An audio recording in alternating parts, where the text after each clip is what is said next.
Start. प्रस्तुत मामले में अभियुक्त गण के विरुद्ध धारा 394 भारतीय दंड संहिता के तहत आरोप इस आशय का है कि उक्त दिनांक को अभियुक्त के खेत के पास मुरार थाना अंतर्गत दोपहर 1 बजे या उसके लगभग फरियादी के आधिपत्य से 2 लाख रुपए की लूट कारित करते हुए उपहति कारित करने का अभियोग है। पैरा प्रकरण में स्वीकृत तथ्य यह है कि आरोपी गण पर धारा 302 की सहपठित धारा 34 भारतीय दंड संहिता का आरोप लगाया गया है, जबकि निर्णय की स्टेज पर प्रकरण के अवलोकन से यह पाया कि वास्तव में प्रकरण में 5 आरोपी थे, जिसमें से एक आरोपी के घटना दिनांक को बाल अपचारी होने से उसका निराकरण इस प्रकरण के साथ नहीं किया गया, लेकिन आरोप धारा 302 की सहपठित धारा 139 भारतीय दंड संहिता का नहीं लगा है, तो आरोपी गण को धारा 302 की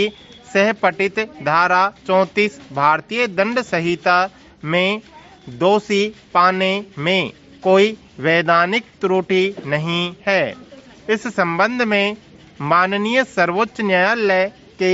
न्याय दृष्टांत में सुप्रीम कोर्ट 1891 का मामला अवलोकनीय है, जिसके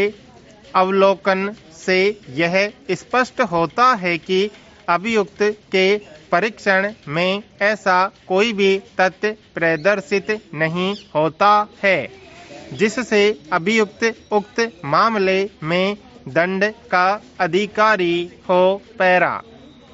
प्रस्तुत मामले में अभियुक्त गण के विरुद्ध धारा 302 की सहपठित धारा 34 भारतीय दंड संहिता के तहत आरोपी इस आशय का है कि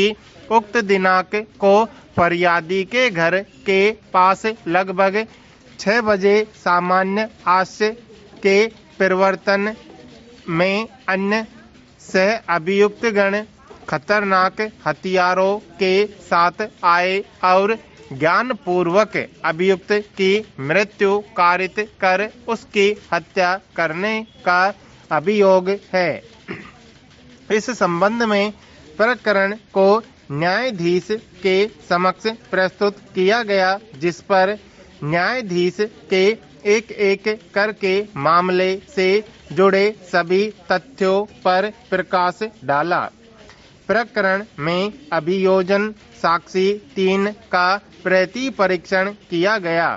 प्रति परीक्षण के चरण क्रमांक 3 में ऐसा कोई भी तथ्य या साक्ष्य नहीं है